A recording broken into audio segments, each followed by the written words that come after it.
नमस्कार मित्रों, स्वागत है आप सभी को हमारे चैनल द हॉली टेल्स में।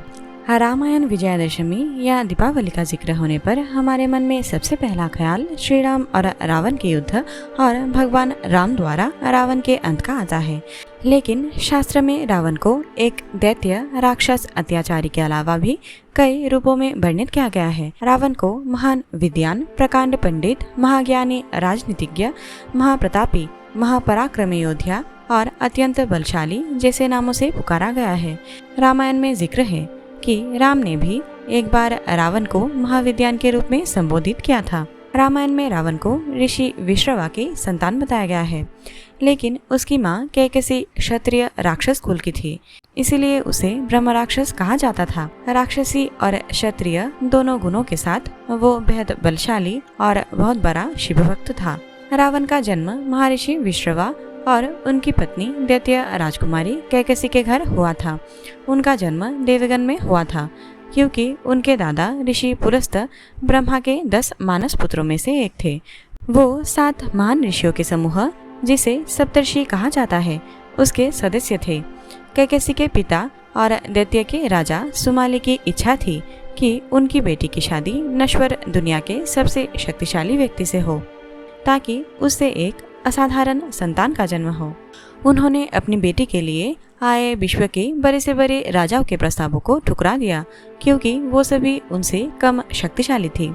कैकसी ने इसके बाद ऋषियों में अपने लिए वर की खोज की और आखिर में विश्रवा ऋषि को शादी के लिए चुना, जिनका एक बेटा कुबेर था। रावण के 2 भाई विभीषण और कुंभकर्ण थे। कुछ स्रोतों में अहिरावण नाम के एक और भाई का उल्लेख भी है। उनकी माँ के कुल का संबंध मारीच और सुबाहु दैत्य के परिवार से है।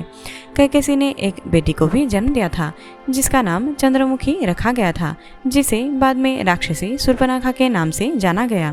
विश्रवा के संरक्षण में रावण ने वेदों, पवित्र ग्रंथों, क्षत्रियों के ज्ञान और युद्ध कला में महारत हासिल की थी। रावण एक उत्कृष्ट बीना वादक भी था और उसके ध्वज के चिन्ह पर बीना का भी चित्र दिखाई देता था। रावण दैत्यों के नैतिकता को बनाए रखे, इसके लिए रावण के नाना सुमाली ने अथक प्रयास किए।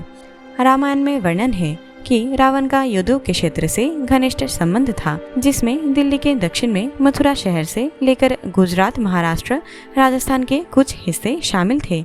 यदु क्षेत्र में नर्मदा के तट पर एक बार भगवान शिव की पूजा करने के बाद रावण को सबसे महान यदु राजाओं में एक राजा कार्तिवीर्य अर्जुन के सिपाहियों ने पकड़ लिया और उसे कई दिनों तक अपनी कैद में रखा। रामायण के संदर्भ में बहुत साफ साफ कहा गया है कि रावण पूरी तरह से मनुष्य या फिर असुर के समान नहीं था, वो इससे कहीं बढ़कर था। अपनी शुरुआती शिक्षा के बाद रावण ने कई वर्षों तक शिव की गहन तपस्या की। तपस्या के दौरान रावण ने शिव को प्रसन्न करने के लिए बलिदान के रूप में अपना सिर 10 बार काटा। हर बार जब वो अपना सिर काटता था तो उसके धड़ में एक नया सिर लग जाता था, जिससे उसने अपनी तपस्या पूरी की और अंत में भगवान शिव ने उसकी तपस्या से प्रसन्न होकर उसे वरदान दिया। रावण ने भगवान शिव से अमरता मांगा, जिसे शिव ने देने से इनकार कर दिया, लेकिन उन्होंने उसे अमरता का दिव्य अमृत दिया। इस वर का अर्थ था कि रावण जब तक जीवित रहेगा तब तक उसे परास्त नहीं किया जा सकता।